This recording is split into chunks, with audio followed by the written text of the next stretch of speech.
on s'amuse avec les taux de variation. Alors, allons-y rapidement pour quelques mots sur ce devoir. Un ascenseur se déplace de sorte qu'il parcourt 2 mètres toutes les 3 secondes.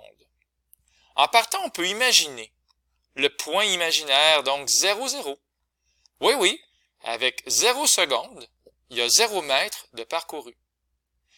Et un autre point qui s'en vient, pas loin, c'est à toutes les 3 secondes. Donc, lorsque j'ai 3 secondes, ben on a parcouru 2 mètres. Ce qui me permet si facilement de faire apparaître ces couples-là, bien évidemment, c'est la définition des variables. Ici, la variable indépendante, si vous préférez x, le temps en secondes, donc 3 secondes, et la variable dépendante, y, si vous préférez, la hauteur de l'ascenseur par rapport au sol. Et ici, je rajouterais mètre. Je dirais qu'il manque un petit quelque chose, là, on le rajoute donc.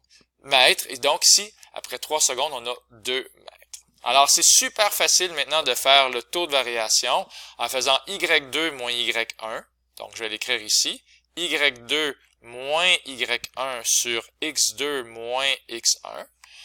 La personne qui a fait le corrigé a préféré écrire delta y sur delta x. Ça revient à la même chose que y2 moins y1 sur x2 moins x1.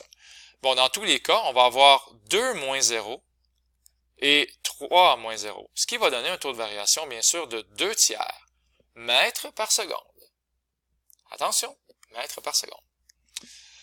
On poursuit ici. Pour gagner un peu d'argent, on déneige. Alors, on utilise une souffleuse qui projette 1 mètre cube toutes les 12 secondes. Donc, toutes les 12 secondes. Afin d'évaluer le temps qu'il lui faudra pour accomplir sa tâche, elle est d'abord un tableau indiquant le temps nécessaire selon la quantité de neige. Alors là, j'insiste, celui-là, il est amusant. Habituellement, on a le goût de dire « Ah, le temps, c'est la variable indépendante ». Mais là, on a un exemple où le temps, il dépend de la quantité de neige à souffler. Donc, on voit le problème à l'envers. Alors, j'insiste, selon la quantité de neige. Donc, on est en train de dire que lui, ça va être X, puis le temps, ça va être Y. On est à l'envers. Bon, c'est comme s'il y avait des bureaux dans la classe, puis je voulais déplacer les bureaux. Et là, je dirais, le temps que ça va me prendre dépend du nombre d'élèves que je vais utiliser pour la tâche. Donc, le temps dépend. C'est rare, mais ça l'arrive dans quelques histoires de la vie. Donc, ici, le temps nécessaire en secondes, et ici, la quantité de neige à souffler en mètres cubes. On aimerait ça que les unités soient bien écrites. Alors, voilà, c'est fait. Alors, on a donc, lorsqu'il y a 0 mètre cube, ça va prendre 0 secondes, et on voit que si j'ai 1 mètre cube, ça va prendre 12 secondes. Alors, ben, on va faire y2 moins y1 sur x2 moins x1. Ça va nous donner 12 secondes par mètre cube. Voilà. Donc, on a ici la réponse. On poursuit. On poursuit.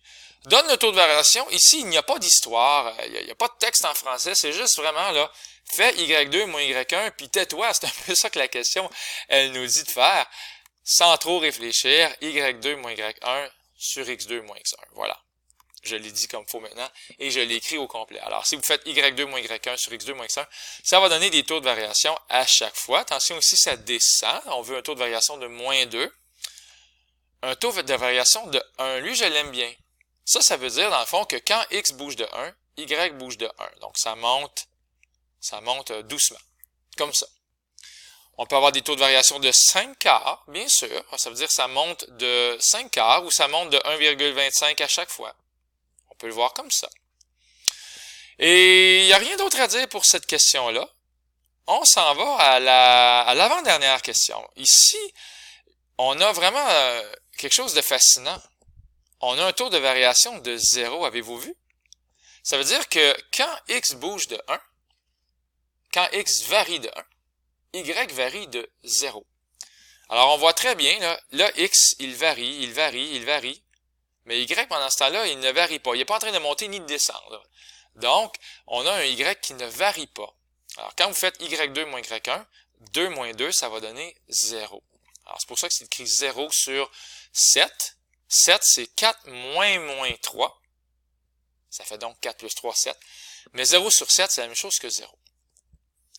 Rien à dire pour le B, un taux de variation de 2. Rien à dire pour le C, un taux de variation de moins 1. Et lui, il est très spirituel. On a un taux de variation non déterminé. Si vous faites Y2 moins Y1, ça va donner 3 moins moins 1, ce qui va donner 4. Sur X2 moins X1, comme dans moins 2 moins moins 2. Moins 2 moins 2, ce qui va donner 0. 4 divisé par 0. C'est pas la même chose que 0 divisé par 7. 4 divisé par 0, ça ne se fait pas en maths. On ne peut pas diviser par 0. On peut faire 4 divisé par 1, parce que 1 rentre 4 fois dans 4. On peut faire 4 divisé par une demi, parce qu'une demi rentre 8 fois dans 4. On peut même faire 4 divisé par 1 dixième, ce qui fait 40, parce que 1 dixième, ça rentre 40 fois dans 4. Mais 0, ça rentre combien de fois dans 4? Difficile à dire, hein? Alors, ce n'est pas déterminé, donc on ne pourra pas ici répondre plus que ça. Finalement, encore une fois, on trouve des taux de variation avec des tables de valeurs, mais il faut les compléter. Alors, on voit ici que quand X bouge de 1, Y bouge de 9, alors c'est facile de remplir notre table de valeurs, on est content avec ça. Ici, qu'est-ce qu'on voit? Hein? Quand X bouge de 9, Y bouge de 36. Alors, c'est pour ça qu'on a un taux de variation de 36 sur 9 ou un taux de variation de 4. Donc, ça veut dire, lorsque X bouge de 1, Y bouge de 4.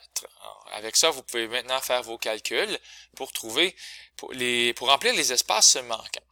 Voilà un petit peu les conseils du coach pour ce fichier-là qui s'appelait les taux de variation. Alors voilà, rien d'autre à rajouter. Je vous souhaite une excellente semaine. Un joyeux Noël, c'était Luc Allard.